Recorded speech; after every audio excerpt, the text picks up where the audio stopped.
It's not every day that you see a game take its base gameplay systems, mechanics, structure, and even business model, and make a thorough change so drastic that it completely saves the game in the process. The most prominent example of this will be Final Fantasy XIV, which took the base version of the game, nuked itself so hard that it was canonized into the game's narrative, and released A Realm Reborn. And in the process, becoming the most popular MMO in the world for a time, on top of also being a Final Fantasy story so good that it's up there with the greats. But I'm not taking a trip to Eorzea today. I'm here to talk about a little known game from a developer that I really like that looks like it could be doing something in a similar vein.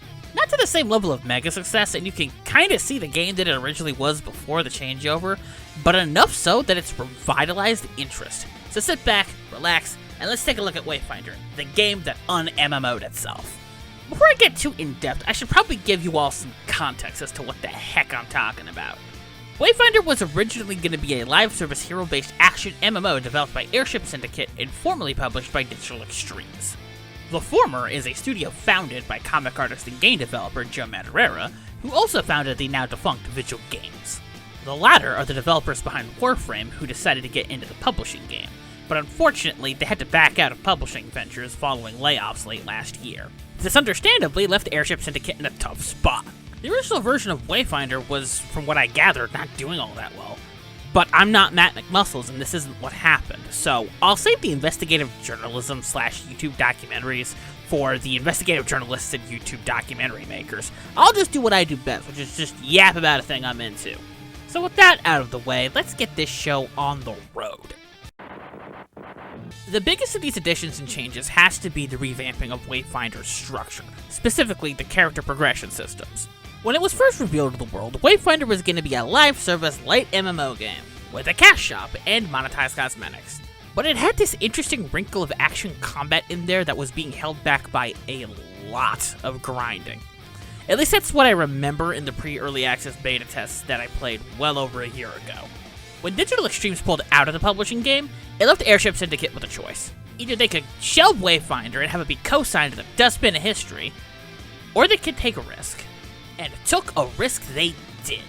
They revamped all of the MMO stuff, specifically the progressions and monetization, yeeted them in favor of being a mostly offline action RPG that was mostly optional co-op-wise, and it worked.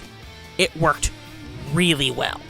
I've put a good 15 to 16 hours into it so far over the last few weeks, and this has a lot of promise so far. This is best shown through the progression. You have the weapons that you can equip. And while most characters can equip most weapons, there are specific types that are preferred from what I've seen so far. This alone feels like a huge jump because it felt like specific characters only had specific weapons they could choose from before. And there's also echoes, which are stat modifiers like gems in Diablo that you can slot into equipment for increased power bonuses.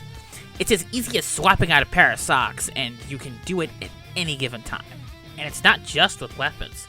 You can slot them into your characters themselves and even their accessories, but no armor, which I found to be an interesting twist. But I think that has a lot to do with armor only giving you incremental bonuses to stats at the best of days. And that's not even getting into the account-wide Wayfinder ranks that give you more stats, character-specific affinities that are more for giving your weapons an extra boost, and also a power rating that's used to gate off content, like all other games in the genre do, and character-specific talent trees. There's so much in terms of character progressions. And that's not even getting into the Wayfinders themselves, the individual player characters. Speaking of, let's jump to them real quick. At the time of writing, there are currently 8 playable characters in Wayfinder, 3 of which you get unlocked at the start. They are divided into 3 categories: War Master, Survivalist, and Arcanist. War Masters are the big beefy characters, tanks if you will. Survivalists are more focused on darting around using ranged combat, and Arcanists use various forms of magic to get shit done. They can be summoned in the main hub from Omen Gacha style. Wait, before you go, these have guaranteed drop chances. Each of the 5 missing Wayfinders have clues to tee you into how to unlock them. But of the ones that I have unlocked are Windgrave, a paladin that supports the team with heals and shields, Nis, a shadow dancer who uses twin daggers and shadow magic and maximum edginess to subdue her enemies. But it's that Joe Mad style of ridiculous edginess that's found in Battle Chasers and Darksiders, where it's so fucking over the top that it loops back around to being earnest sincerity. And lastly, you have Silo, the character you've no doubt been seeing the majority of the footage of so far, and my go-to character. He uses decoys, bombs, and drones alongside equipable guns to deal with enemies. And before y'all ask, yes, it has an active reload feature, and yes, it's fucking awesome. There are others that I have, such as Grendel, a beastman of a berserker who gives off malicious Grog Strongjaw vibes, who uses big weapons, raw physical power, and pure, unadulterated rage to get shit done. And the newest character, Laura. She uses a lot of channeling magic to protect and support her teammates against enemies and landing big strikes from the magical creature she channels. All of these are radically different playstyles that fit less the tanky heal DPS trinity in MMOs, and more the fighter mage thief trinity in traditional adventuring parties. It does lead to a lot of cool ideas for swapping out heroes to get around tough challenges, or for variety's sake. And on top of that, it just feels good. It feels so goddamn good to just move around and fight stuff. The combat, even at these early hours, is something else. As you can see from me darting around and shooting and layering abilities, it's just so goddamn fun! If I had to sum up combat in one simple word, it's fun. And it has room to get more complex if the boss fights are anything to go by, because these things get elaborate. But that's enough for the actual game mechanics and characters. Let's get to the structure for real, and the narrative on top of that. The narrative and structure are effectively the biggest changes from the original version of Wayfinder. So let's start with the former. The biggest change in Wayfinder's narrative is that Wayfinder actually has a narrative. It's simple. The spread of a hostile dimension called the Void is fucking things up, and you are trying to piece together your Wayfinder's memories because they were killed by said Void's minions, and were brought back to life by Omen, the keeper of the gate that lets you travel to different worlds. And she's also the de facto leader of Skylight, the village that sprung up around the gate. And the piecing together of the memories is on top of finding out how the gate collapsed and what caused the Void to come into being. As a means of getting you to the next quest, it works. It's not Dostoevsky, but in all honesty, it's not trying to be. And then there's the structure.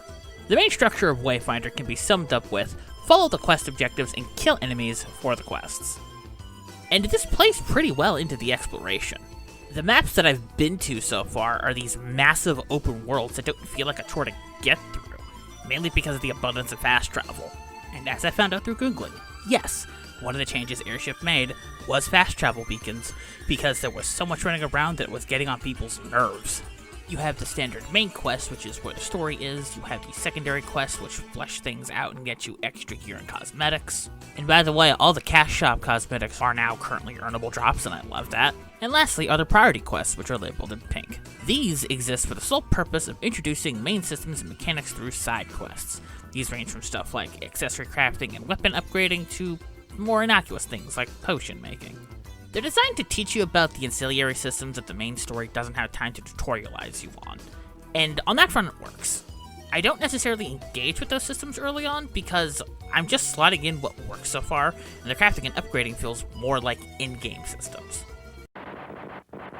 And lastly, I want to talk about the visuals in Wayfinder, for which, if you've been working on stuff or doing art while this is on in the background, hey, pay attention, I need you looking at the screen for this. Thank you. Now that I've sufficiently annoyed you into looking at the screen, which, again, thank you, by the way, this game is super pretty. But I'm not surprised by this. The art is usually the best part in a lot of games done by the former Visual Games / current Airship Syndicate, because it's an in-house style that's developed from Joe Madureira's artwork, and if you've engaged with Darksiders, Battle Chasers, or even his work on Uncanny X-Men back in the day, you'll know that he's a good artist. The Wayfinders themselves are the standouts, all being super unique in terms of design, and they straight up tell you what each one does from literal looks of it. It's a tad on the nose at times, but I love it. The environments are also the standouts so far. There's a lot of visual variety here, from bustling adventure towns to outposts, crumbling mines, shining temples, the works. It's all so well done, and I can't wait to see what else is on display. Wayfinder has a lot of promise so far. Between the visuals, the revamp of the systems actually working out positively, and the combat feeling as good as it does, baby, you got a stew going. I mean, for all I know, getting to the end game could mean it all falls apart. But so far, Wayfinder is shaping up to be the MMO that un-MMO'd itself and did so successfully.